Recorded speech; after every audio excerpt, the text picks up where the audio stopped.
je suis dysorthographique. Peut-être un petit peu violent comme intro. Tant pis. Je suis dysorthographique! Pourquoi tant de joie face à cela? Eh bien c'est parce que tout simplement j'aime être dysorthographique. Ça me donne un petit côté original. Et à la fois c'est une excellente excuse pour à peu près tout et n'importe quoi. Et ce tout en faisant culpabiliser les gens. Qu'est-ce que je porte toute mignonne pleine de culpabilité? Enfin bref, le jour où je suis allée chez l'orthophoniste afin de savoir si j'avais effectivement un trouble dyscalculie, dyspraxie, dyslexie, je priais pour avoir un de ces troubles. Et lorsque l'on m'a annoncé la nouvelle, tout le monde s'attendait à ce que je réagisse comme ça. Ma vie c'est de la merde. Mais j'ai plutôt réagi comme ça. Wouhou, je suis pas stupide! Car oui, être dysorthographique sans le savoir peut avoir quelques conséquences sur la confiance en soi, étant donné que j'avais de magnifiques deux en dictée et que tout le monde ne manquait pas de me le rappeler.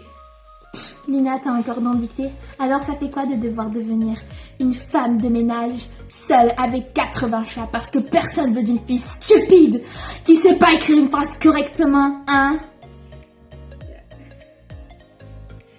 En y repensant, je ne vous ai pas vraiment expliqué qu'est-ce que la dysorthographie. Eh bien, les personnes dysorthographiques écrivent en phonétique, c'est-à-dire qu'ils écrivent les mots tels qu'ils les entendent. Et, petit point important, la dysorthographie n'a absolument rien à voir avec l'intelligence. Rien! Vraiment! Nous sommes juste des personnes qui pensent différemment. Et ouais. N'empêche, vu la difficulté du français, avec ses exceptions, ses lettres muettes, moi je suis étonnée que la majorité des Français soient pas dysorthographiques. Non mais c'est vrai, il a fumé quoi celui qui a créé le français? Enfin, bref. J'ai découvert ma dysorthographie super tard étant donné que c'était en fin 4e. Et pour remédier à cela, j'ai développé quelques moyens mnémotechniques. Étant donné que j'écris en phonétique, j'ai décidé de prononcer les mots quand j'écris en phonétique. C'est-à-dire pour la phrase « Monsieur, il est temps de partir ». Lorsque j'écris, je prononce ça « Mon sieur, il est temps de partir ». Mais rassurez-vous, je fais ça vraiment qu'à l'écrit, hein, parce que dans la vie, en général, ce serait quelque peu compliqué. Les filles, vous savez, Monsieur Poichot m'a mis 7 en maths. 7 en maths.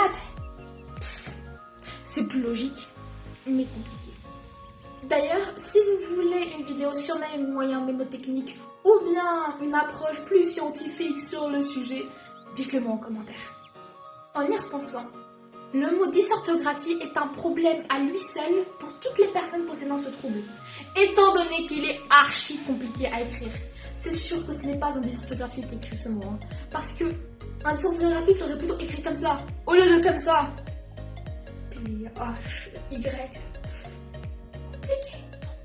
Après avoir appris tout cela sur la dysorthographie, vous devez sûrement vous demander « Mais Lina, comment guérit-on de ce trouble qui nous abrutit la cervelle ?» Eh bien, pour reprendre mes termes, la dysorthographie n'a absolument rien à voir avec l'intelligence. Rien! Vraiment! Ensuite, la dysorthographie n'est pas vraiment considérée comme une maladie, mais plutôt comme un trouble, étant donné qu'on n'en guérit pas. C'est juste le symptôme de 2 déficits cognitifs d'ordre phonologique et d'un dysfonctionnement visio-temporel. Et ça y est, on les a perdus. Mais pour combler nos lacunes, on peut faire appel à une orthophoniste qui nous donnera les soins appropriés et qui sont généralement très ludiques. Et pour les cours, pendant les contrôles ou autres, on aura le droit à un PAP, PAI, PPS, ça dépend du profil de la personne. Qu'est-ce que je t'aime pas. Non, je parlais pas de toi en fait, je parlais de l'autre pape, celui qui me permet d'avoir plus de temps pendant les contrôles, alias tiers-temps, qui me permet aussi de voir mes fautes d'orthographe. Allez, on les compte plus. Alors ça, je vous jure que ça nous fait gagner pas mal de points. Et les exercices en moins, ça dépend du contrôle et de ton prof. J'espère que cette vidéo vous aura plu et que les dysorthographiques qui passent par là se sentiront moins seuls et que j'aurai pu leur donner un petit peu d'espoir. Car même si je suis dysorthographique, j'ai réussi à avoir la meilleure note de ma classe au bac blanc écrit de français. Et que vous en aurez appris davantage sur la dysorthographie et sur moi. Et du coup, la prochaine fois que vous voyez un texte, s'il y a des fautes d'orthographe, vous comprendrez pourquoi. Et si on n'a pas, dites-vous que ma sœur est sûrement passée par là. En tout cas, je vous dis à très bientôt. Bisous.